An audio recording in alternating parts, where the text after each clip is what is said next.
Pour venir en aide à l'Ukraine, l'Assemblée nationale a voté une résolution d'une absurdité sans nom qui met en danger encore plus l'économie française, la zone euro dans son ensemble, sans aider réellement l'Ukraine.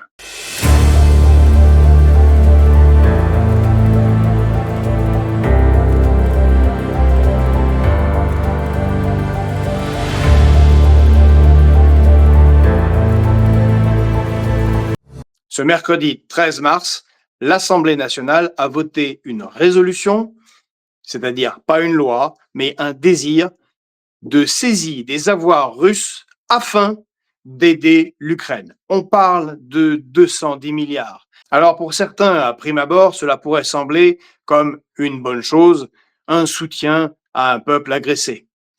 Or, c'est une absurdité sans nom, en particulier économique. D'abord, la saisie des avoirs russes est illégale au regard du droit international. Mais surtout, le principal problème, c'est qu'elle crée un précédent jamais vu dans l'histoire récente du capitalisme, à savoir que les biens d'un État, ses réserves, pourraient être saisis si un autre État ou un groupe d'États le décide. C'est un risque colossal pour tous ceux qui investissent en Europe et en particulier en France, achètent de la dette souveraine française ou ont leurs avoirs dans les banques centrales, en particulier européennes. Pourquoi? Eh bien parce qu'ils pourraient considérer que eux-mêmes, un jour, leurs avoirs pourraient être gelés si d'aventure leurs actions géopolitiques, leur positionnement géopolitique ne convient pas soit à Bruxelles, soit à Paris, soit à Berlin, soit à Londres.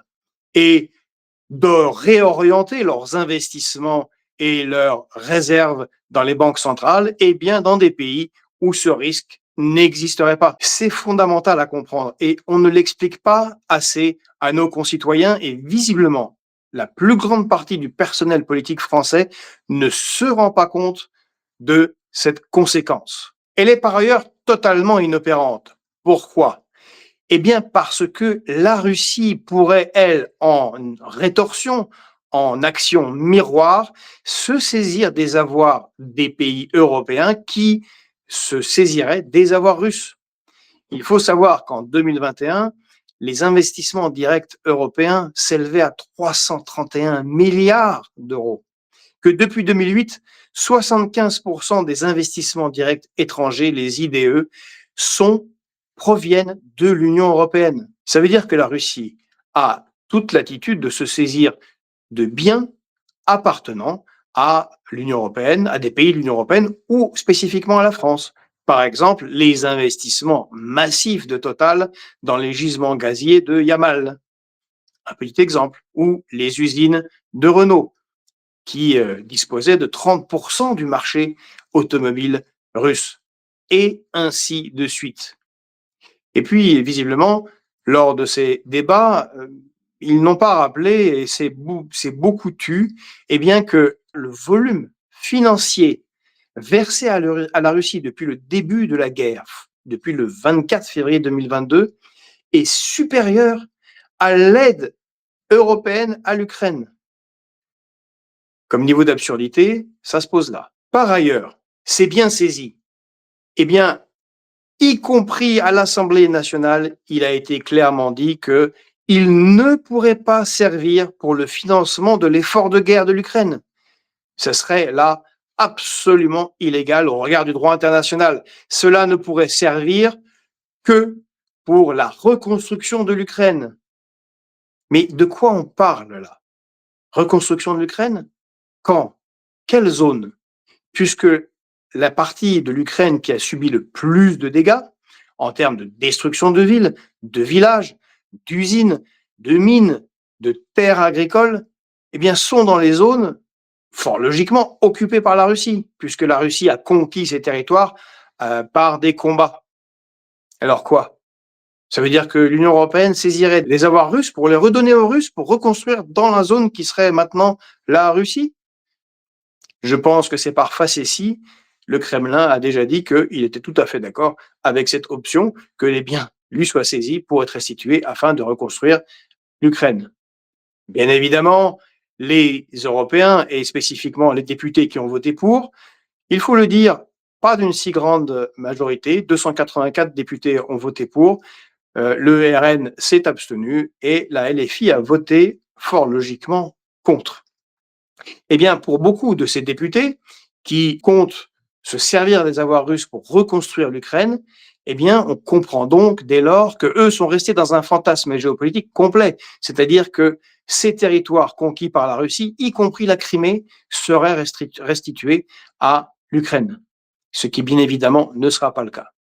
Une autre conséquence catastrophique, cette fois-ci pour l'Ukraine, de cette agitation européenne dont la résolution à l'Assemblée nationale fait partie, c'est que cela bloque tout arrêt des combats.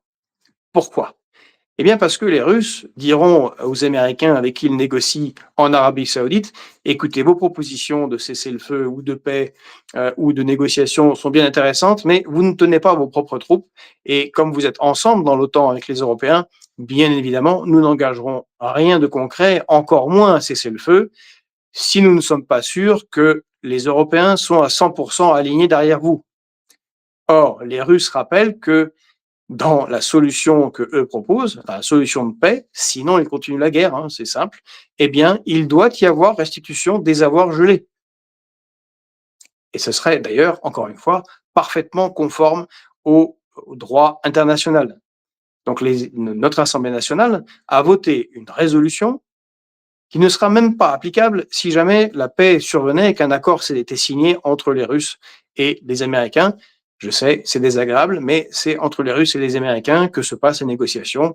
Les Ukrainiens et les Européens, compte tenu de leur poids géopolitique et de leur capacité industrielle et militaire, n'ont pas grand-chose à dire dans ces discussions, juste éventuellement les plomber. Enfin, nous avons appris lors de ces débats à l'Assemblée nationale que de toute façon, cela ne dépendait pas de la France. Si les avoirs russes pouvaient être saisis, eh bien, ce n'est que par la décision des juges belges. Et oui, ce n'est pas une blague belge, c'est la réalité. La France ne peut rien faire. Donc on a là, c'est extraordinaire, un double effet. C'est zéro souveraineté, on ne décide pas, et on a le pouvoir des juges sur le politique. Parce que pourquoi pas? Allez, au diable, on décide de saisir les avoirs russes, de rentrer en conflit encore plus avec la Russie. Eh bien, ce serait une décision du politique. Eh bien non. Là, c'est un juge, d'ailleurs, et même pas un juge français, qui décidera si oui ou non ce qu'ont choisi les députés euh, français pourra se faire ou ne pas se faire. Donc au total, on a une résolution qui ne sert à rien, qui est concrètement inapplicable, qui expose l'économie française et l'économie européenne. On se demande sérieusement qu'est-ce qu'ont nos dirigeants en tête, et il serait urgent qu'ils sortent des fantasmes. Je rejoins ce qu'a récemment dit le ministre des Affaires étrangères de Singapour. Il est temps que les dirigeants européens reviennent au pragmatisme. Alors pour dire vrai, il y a eu en fait un précédent. Les États-Unis ont saisi des avoirs du Venezuela pour les transmettre aux concurrents du président Maduro, à savoir M. Guaido, parce qu'il était préféré des États-Unis. Bon, c'en était néanmoins toujours illégal. Et le problème, c'est que les États occidentaux accumulent les sanctions.